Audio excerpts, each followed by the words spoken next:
Hi guys, Bigg Boss reality show season 7 house లో ఇప్పటి వరకు జైల్లోకి వెళ్ళింది లేదు, వర్స్ట్ పర్ఫార్మర్ ఎవరు అనేది చెప్పింది లేదు. అయితే ఇకపై నుండి అన్ని బిగ్ బాస్ హౌస్ లో తారుమారు కానున్నాయి.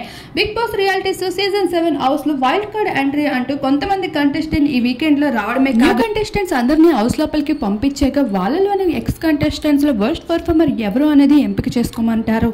అయితే రతిక గేమ్ తక్కువ, తన కంటెంట్ ఎక్కువ ఇవ్వడంతో పాటు పల్లవి ప్రశాంత్ ఎక్కువగా సింపతి గేమ్ ఆడుతున్నాడని, సందీప్ సంచాలకుడిగా వ్యవహరిస్తున్న తీరు బాలేదని, అమర్దీప్ కోపం తప్ప గేమ్ లో పెద్ద ఏమి పట్టుదల లేదని, ఇంకా అసలు హౌస్ లో ఉందా లేదా అన్నట్లుగా వ్యవహరిస్తుంది అని కొత్త కంటెస్టెంట్స్ అందరూ అయితే బయట జరుగుతున్న విషయాలకు సంబంధించిన అభిప్రాయాలతో వర్స్ట్ పర్ఫార్మర్ ఎవరు అనేది ఎంపిక చేసుకోవడం జరుగుతుంది.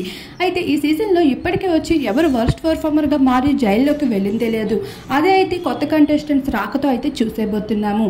ఇలా పల్లవి ప్రశాంత్ కి విపరీతమైన బయట క్రేజ్ ఉందనే విషయాన్ని సైతం వైల్డ్ కార్డ్ ద్వారా వచ్చేసిన కంటెస్టెంట్స్ అయితే హౌస్ మేట్స్ షోల్లో అయితే ఊదేయడం జరుగుతుంది.